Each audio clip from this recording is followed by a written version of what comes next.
உறவே, எனது பெற்றோரும் காங்கிரஸ் திராவிட கட்சிகளும் எனக்கு கல்வி மற்றும் வேலைவாய்ப்பை வழங்கியமையால் நான் பிழைப்பதற்கு பொருளை வாரி வழங்கினார்கள்.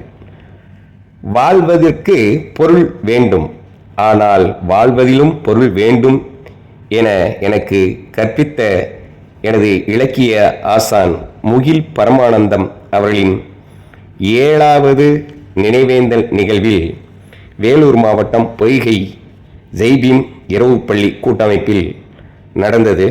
அங்கே நான் கலந்து கொண்டேன். அது சடங்கு சம்பிரதாயங்களை தவிர்த்து அங்கே அரசியல், வரலாறு, பொருளியல், அறிவியல் என வாழ்வியல் அனைத்தையும் அங்கு வகுப்பாக எடுத்தார்கள்.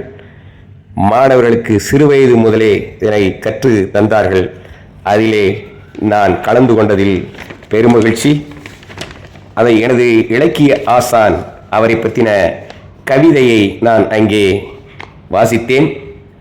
இசை பொழியும் முகில், அவர் அகத்திய உருவம், அவரின் சொல்லில் அனுபவம் உதிரும்.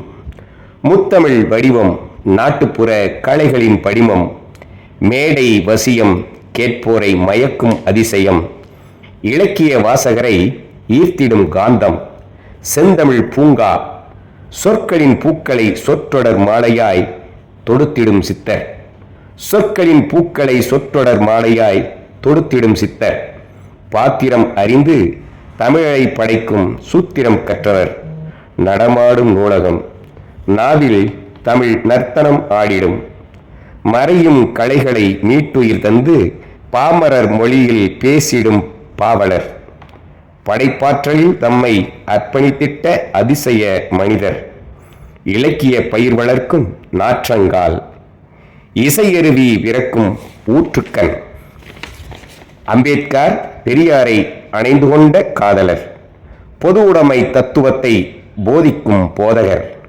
ஒடுக்கப்பட்டோர் உயர தம்மை ஒப்புவித்த சேவகர், அவர்தம் நிறுவன பணி நிறைவு, கட்டுப்பாடு கூண்டு திறப்பு, இனி சுதந்திர பறவை பாடி திரியட்டும், சோலை குயில் தமிழகமெங்கும் இசைமலை பொழியட்டும், எங்கள் முகில் ஐயாவை வணங்கி மகிழ்கிறேன் அரங்கப்பெருமாள் என அவருடைய பணி நிறைவு பாராட்டு விழாவில் எழுதி வாசித்த கவிதை இது.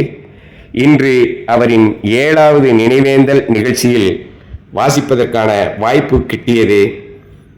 உறவுகளே, நம்மை சார்ந்த இளைஞர்களுக்கு இது போன்ற நிகழ்வுகளை நடத்த வேண்டும். நன்றி.